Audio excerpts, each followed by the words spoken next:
Well, it's so great to talk to you. Thanks so much for joining me today. Thank you so much for having me. I'm really excited to be here. I'm so excited to talk about your new book. It's called Gilded, Breaking Free from the Cage of Ambition, Perfectionism, and the Relentless Pursuit of More. Before we get into the conversation, why don't you go ahead and introduce yourself to the listeners and then we'll start. My name is Coach Keren. I insist people call me that, by the way. And I've been an executive coach and professional speaker for 8 years now. Gilded is a book that I've compiled based on not only my experience of transcending the world of perfectionism and overwhelm and unchecked ambition into the spiritual realm, which, by the way, is a realm of clarity, is a realm of a newfound minimalism, which is why I've resonated so often with your message and why I love so much the conversion into this natural extension of your podcast. That's really what I'm about. I'm truly here to help people who are boxing themselves into a corner rather than setting themselves free through their work, through their passions, through their motherhood, and helping them to find what they really want, which is peace and authenticity and happiness. Yes, absolutely. The title of the book, Gilded, where did that come from? My husband, I don't like giving him credit for good ideas, Diane, but he does have one every once in a while. And he was saying what you're really describing as a gilded cage. And when I kept talking to him about the ongoing struggle, forgive me, of the perfectionist, the ongoing struggle of the very successful person, the ongoing struggle of the ambitious, of the desirous, of the excellent, he said essentially what you're describing is it looks gold, but it's not. It's gilded. It's shiny, but it isn't truly glittery from within. And as a result of Yeah. that, the analogy of the gilded cage, there's a big gilded cage on the cover of my book, is Mhm. very apt. Not Mhm. only does not all that glitters actually feel like gold, but it many times traps us as well. That's why it's become the dominant metaphor of the book. Yes. And I think that most of the people that are going to listen to this episode are seeking that balance and most importantly, peace. And there's so many, especially for moms, there's so many things that we're juggling. The mental load is overwhelming. I tried to explain what the mental load is to my husband because I know he works really hard too, but I'm like, there's just little details that I have to keep track of. You know, the crux of what you just said is not in the have so many balls to juggle, it's the that I have to keep track of. That's what's really moving you. It's the obligation to keep track of these things without giving that lovely man, who I'm sure is capable, the ability to step in and to help. What really happened in my life was I actually collapsed under the responsibilities. The very basic responsibilities, let's talk about them of all women. To stay super thin, to always look nice, to behave very nicely, to have the right job, to maintain that right job, to never be rude at that night job, to be married to a tall man, which, as we all know, should be the apotheosis of all of our desires, and to do things all correctly. Check, check, check, check, check. I have to. I have to. Until one day at the age of 33, I think, or 32, who knows? It was my early 30s. I was in a shower listening to ABBA's only sad song, My Love, My Life, and thinking that my only way out of this life that felt like a giant trap that was miserable to me was suicide. Wow. An overachiever. I've since learned that it's extremely common for those of us who are so aggressive with ourselves to literally think such aggressive thoughts for ourselves. It's common, it's normal, it's natural. But back then I thought, how is somebody who's done everything right, who is keeping track of all those details, just like you, my friend, how could I have gotten it so wrong? And the problem was in the having to keep track of all those details, which was literally making me super hard on myself and work a little extra hard on everything else. I've Mhm. come a long way since then, been many years, but Mhm. that's really what I'm here to talk about. Yeah, and maybe some people can't necessarily resonate with suicide, but I No. think a lot of people are disassociating with life these days. They're Yes. dumping out. That's right. They are numbing out. And by the way, I like to say the impulse is similar. 7 hours of scrolling, alcoholism, workaholism, by the way, shoppingism. Shopping is not a recognized addiction, but numbing in that pattern is 100% a numbing pattern. And essentially what you're doing is you're checking out because you cannot deal with the reality as it is. So you're trying to numb your way out of the shame of admitting that you've done everything right and you've not gotten the results that you really want. If that's resonating even a tiny bit with anybody out there, I want you to lean into this and just let yourself sit with it, explore it, listen to people like me. It's okay. We don't need to invent problems where there are none. But if you have been feeling restless or aimless, bored, or really resentful for no reason and are engaged in numbing patterns, you may want to check this out. I'm just saying. Oh, you made me think of something. Oh, okay. So we find ourselves in these cycles to where we end up getting burnout. And obviously, we don't necessarily, well, I guess some of us do things that don't feel good. But to me, I'm like, burnout happens for me because I'm getting that external validation. Yeah. And so I'm like, I can do it. I can manage it. I can keep going. So how do we, I guess, tune out that external validation and break the cycle of the gilded cage that we bear? Burnout happens because you're doing too little of what lights you up and too much of what lights other people up, which means you've become a validation junkie instead of a Diane junkie. And the only way out of this is to become a Diane junkie. In other words, to go all in on yourself. Let's think about how hard this is for women, how hard this is for mothers. Are you conditioned to think about yourself first? Probably not. No, of course not. I'm kind of selfish though, Karen. I mean, first of all, I applaud that. And Yeah. secondly, why do you think they have to remind us to put our oxygen mask on Mm. first on the plane? They have to remind us not because they want all the babies to die, but because they know that the babies will die if we forget to put our oxygen mask on first, because it is our natural impulse. Or I'd rather counter that by saying it is our conditioning to do so.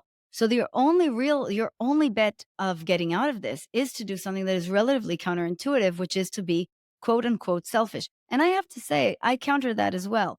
I don't believe that it's selfish to take care of me because I have to take care of me in order to take care of you. If I am sacrificing myself, I'm not really taking care of you. I'm not really loving you. I'm not really present. I can't live that way.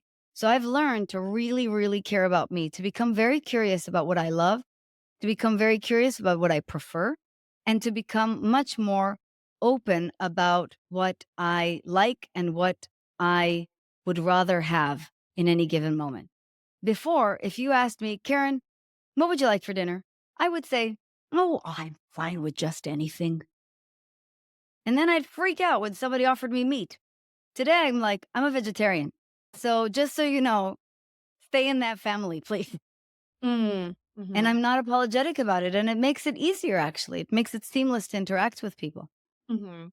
When I became a mom, I was of the mindset that these children were coming into an established family of me and my husband. Yeah. And so I've always had that in the back of my mind. And so while even just laying in bed last night, I was like, they're my life. I love my children. I'm so grateful for this season. At some point, they're going to leave and I'm going to be alone with my husband and with myself. Hmm. And so I've always kind of just prioritized self in a sense that maybe appears as narcissistic and or Appears. That's the word. okay. So, luckily for you, I happen to have grown up in the 80s.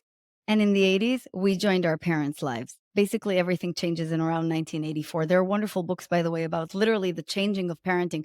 One of them is Coddling of the American Mind by Jonathan Haidt. And the other one is Raising an Adult by Susie Walcott something. She has two last names. Very, very wonderful books that posit that essentially in the beginning of the 80s, when one kidnapping happens and one kid falls down the well, American parenting goes bananas and essentially starts to turn into what is now known as the helicopter parent, which has since, as you know, evolved or devolved into the bulldozer parent. By contrast, 80s parenting, you would think of my parents not only as narcissists, but heathens, people who literally did not care where I was 90% of the time. And yet, amazingly, I am a fully functioning adult who has done very well in life and whose parents are still remarkably, perhaps even too close to her. How did Yeah. that happen? Yeah. It's not a fluke. I believe that the idea that I joined their life has been very, very useful to me. Now, of course, we have developed some wonderful emotional tools since then, and those are wonderful. I'm not saying go back to 1984 parenting. It's awesome. I'm just saying there are components there that are very useful. And here's why they're useful to your children. Number one, they're useful to your children because they do not enable your children, they allow them to be the superstars that they are. And number two, they give children freedom, which is something that children really, really need. Not only do they need it for their development, they truly crave it. For you, however, it also gives you the most important things. Number one, the ability to be happy in your marriage. How important do you think that is for your kids? My parents are still married. I think it has something to do with the fact that we joined their life and they didn't join our life. My Yeah. parents lived for themselves, they had full careers. How important is that to their Mhm. life? I'm pretty sure that even though this is simply correlational, it is not causal data. I'm not citing this research study here. I'm talking to you about experience. I think that these things are probably evidently correlated and provable in other examples. So, why Yeah. don't you think of this not as narcissism, but literally as good reason, as well Mhm. functioning, as the ability to defy society? Which brings me to the most important thing about gilded. Mhm. Gilded, the only reason we become gilded or we move into a gilded cage is because we conform so much to the ideas of society, to the cultural ideas of our time, that it starts to box in all of our preferences and our authentic self. Mhm. I don't care what your authentic self is as long as it's authentic to you, because other than that, you're not living with real freedom. So instead of calling it narcissistic, which, by the way, is inherently toxic, narcissism is usually malevolent or malignant. Instead, just think of yourself as a person who is truly drawn to serve your family and to serve in your partnership in a way that is much more authentic and liberating to you. And if Mhm. others do it a different way and it works for them, that's super cool. Make sense? Yeah, no, that absolutely makes sense. And I'll be sure to link both those books in the show notes. I do remember that I think it's Free Range Kids. Lenore Yeah. Sposey talks about it's the guy that created America's Most Wanted. His son. Yes, exactly. Yeah, and That's what happened. And essentially we all started freaking out. And I remember my mom starting to like look around the mall, yeah, worried that someone was gonna kidnap me. And I'm like, there's no one here, Mom. yeah. We're JC Penney.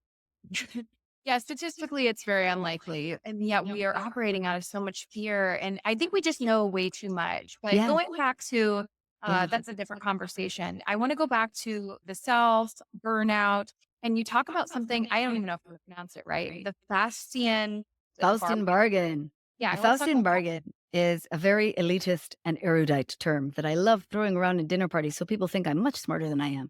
It Oh, alludes to the play Dr. Faustus, um, The Devil and Dr. Faustus, which was written by Christopher Marlowe.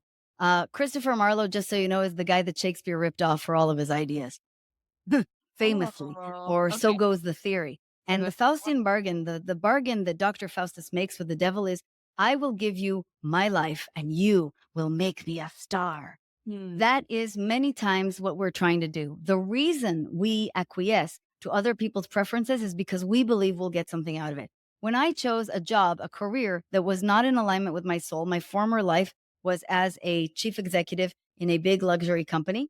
I Okay. wanted title, I wanted prestige, and I wanted safety.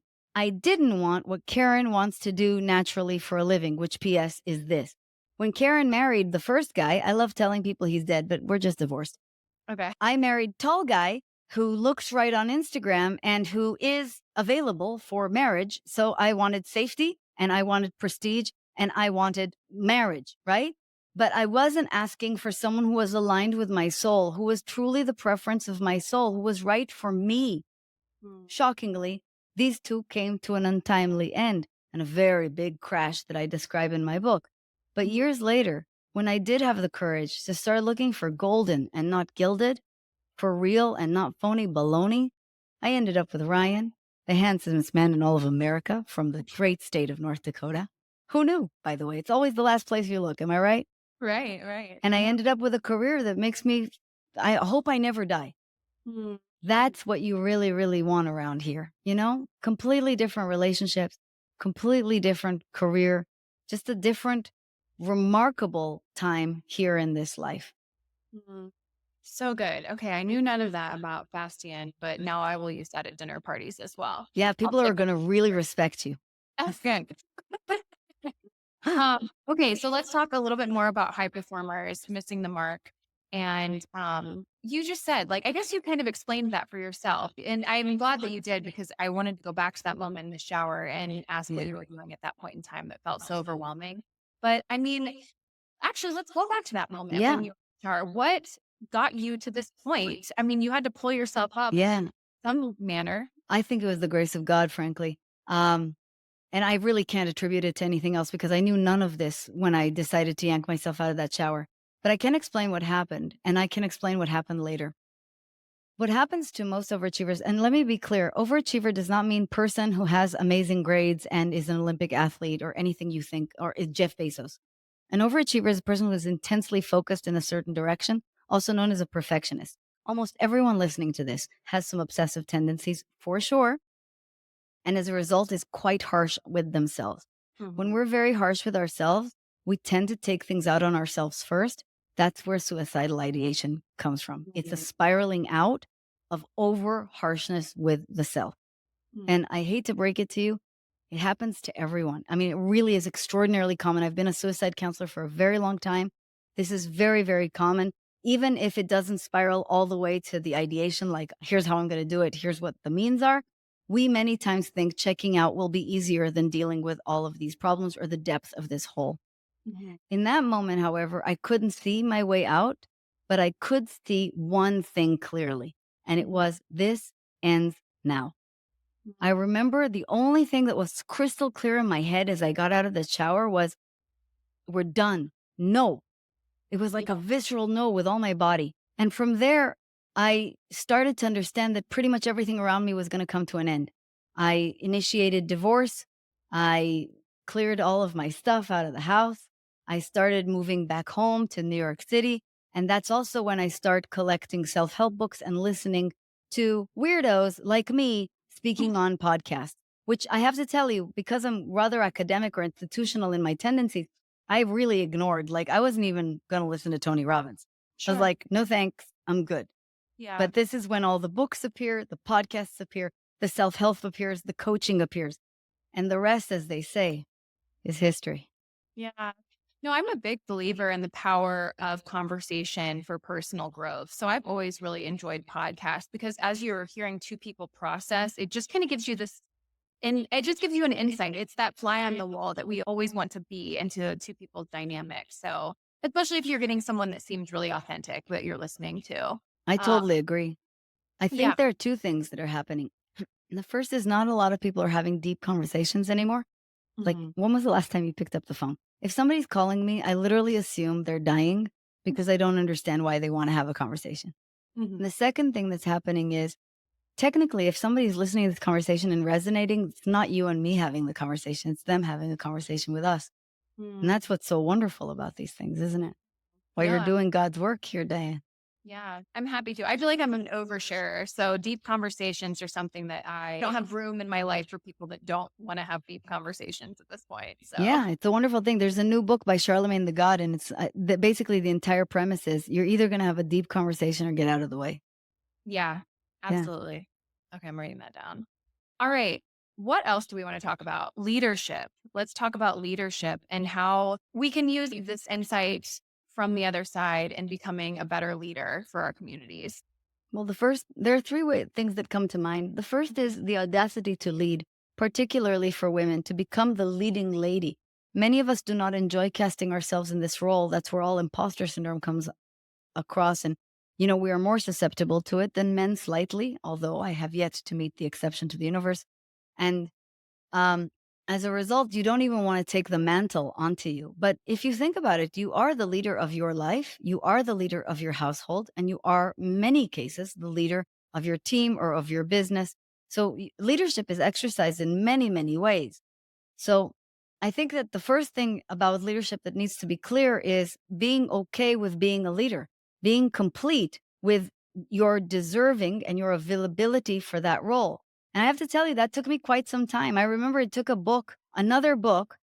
I'm sorry, everybody, for so many recommendations to make me think this way. It was a book by Mindy Kaling. It's called Why Not Me?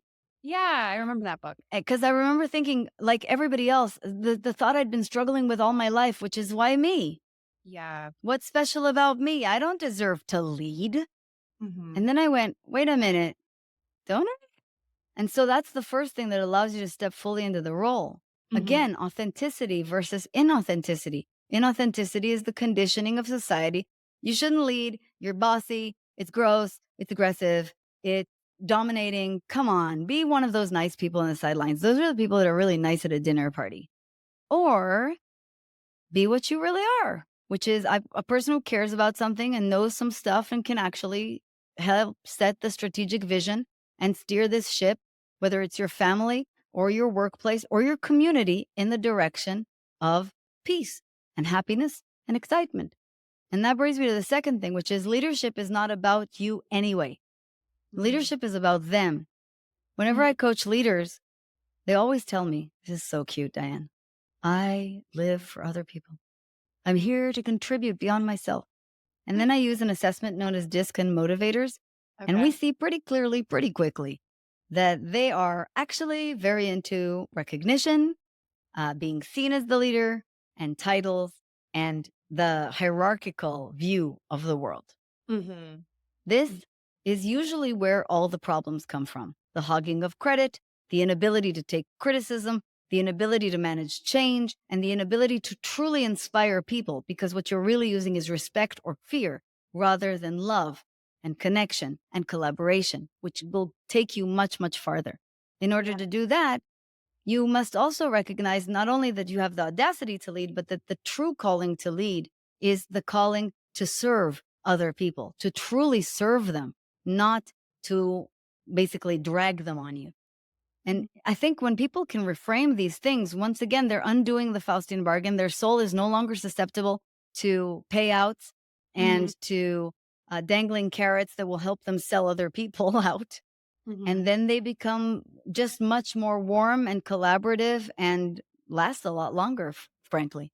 How do you, as Coach Karen, make sure that you maintain healthy boundaries? I'm putting that in quotes, but healthy boundaries with always, I guess, I don't want to say directing people, but encouraging people. Like you have to stay mindful of not overdoing it yourself now that you've stepped into this new role. Oh, yeah. Martyr syndrome, it's a sickness. And I think coaches suffer from it enormously, right? Because we really want to help.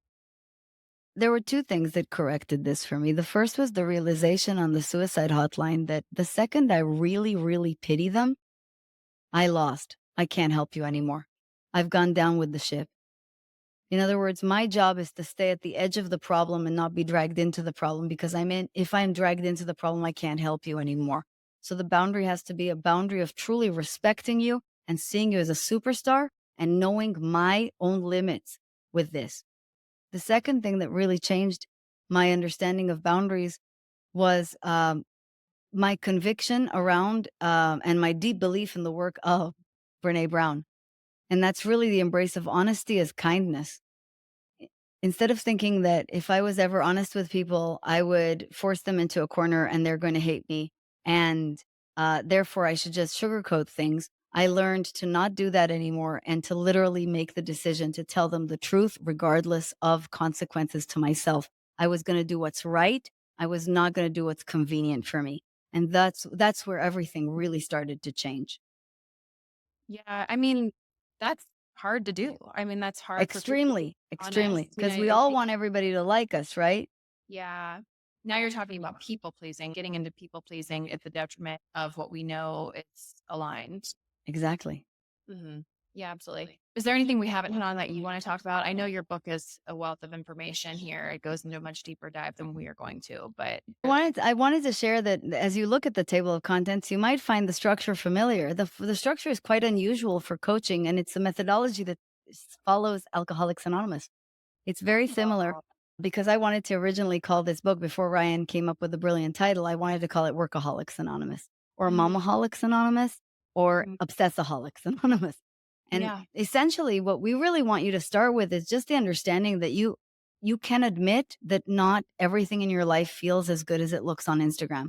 And without that, you're not going anywhere. We're just going to sound annoying to you.